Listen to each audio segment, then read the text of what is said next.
Hello everyone, welcome to another week, another Shabbat. Our parasha this week is Vayetchanan. I want to share with you a few thoughts that I have post 3 weeks, 9 days Tisha B'Av. We've made it to the other side, heading of course to the Yamim Noraim, the High Holy Days, but also quite a turbulent week in the news and social media.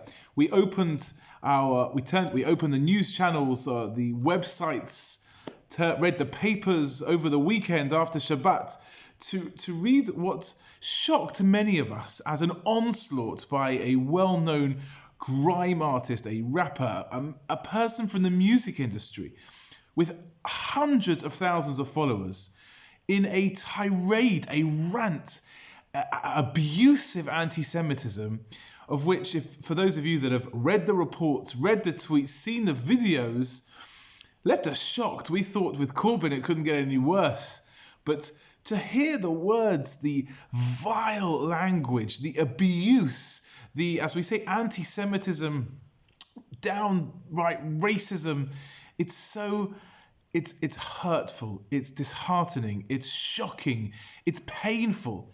As Emma Barnett, the well-known broadcaster, spoke about, it burned her deeply at her core. How can someone in today's society be so ignorant, so racist, so abusive to anyone, especially for us, to our people? And I think, as a reflection on this, let us take us into our parasha. We have the 10 Commandments. It appears twice in the parasha, actually. It appears in the parasha of Yitro, and also now in our parasha of Vayetchanan. And there is something interesting, quite profound, to look at in how they're presented. If we think of the imagery of the luchot, of the tablets, we often use today's imagery of the rounded tops. The 2 tablets are stone with the rounded tops. That's not a Jewish thing. They were not represented in that fashion. That's a slightly twisted vision of how the luchot, how the tablets actually were presented. No, there were 2 cubes, actually, completely rectangle straight. There was no curves in them. And if we look on the 2 sides, we have the one side, the left side. That was Ben Adam LeMakom. They were the 5 commandments that are geared towards our relationship Ben Adam LeMakom, between man, between people and God.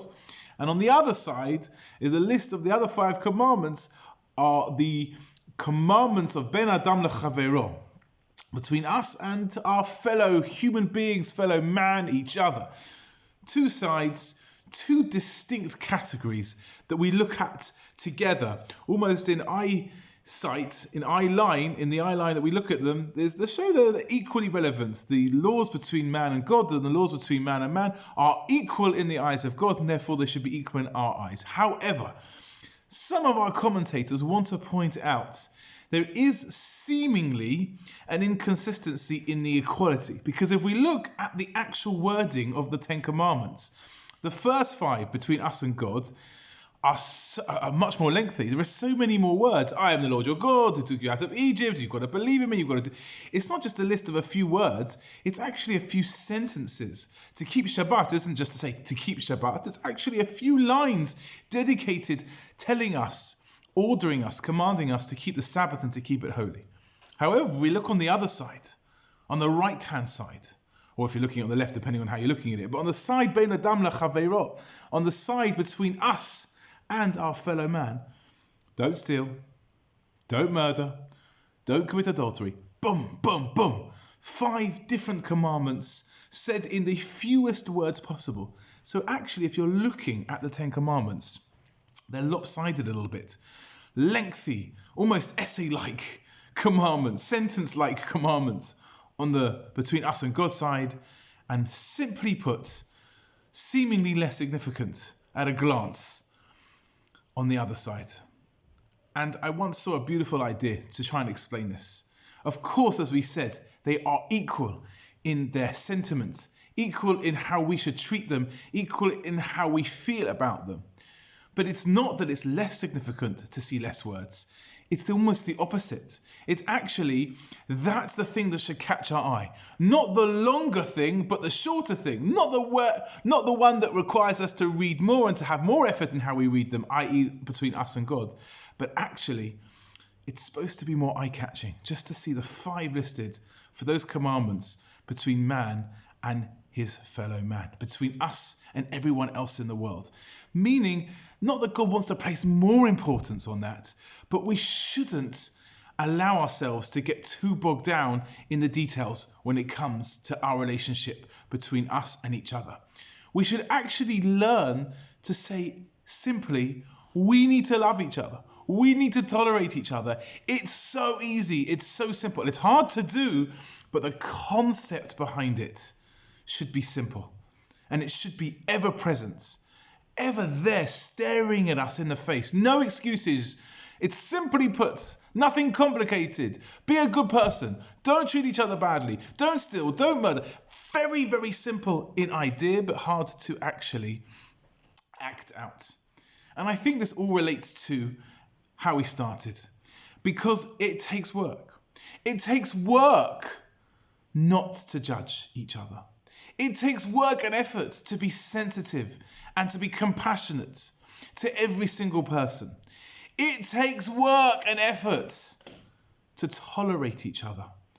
It takes work and effort to try and stand and walk in another person's shoes. Because at the very core of hatred, at the very core of racism, at the very core of abuse is the lack of sensitivity, compassion, tolerance, and understanding. It's the will not to. That's hard work. So in concept, it's simple, but in action, it takes work and effort and discipline and understanding. So when God puts those 5 commandments between us and each other in a simple, eye-catching form, it's not to say it's any more important or less important, but it's there to catch our eye, to say, in reality of it, it's simple, but it takes hard work to really get there. If we can all put that effort in, if we can all, as if walk in another person's shoes, if we can all work on our tolerance and compassion and sensitivity and love and understanding to the point in which we can just simply love each other, we can definitely improve the world.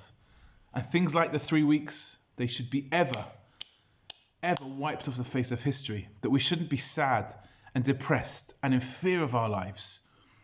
We should be happy and only have reasons to rejoice. Wishing you all a beautiful Shabbos.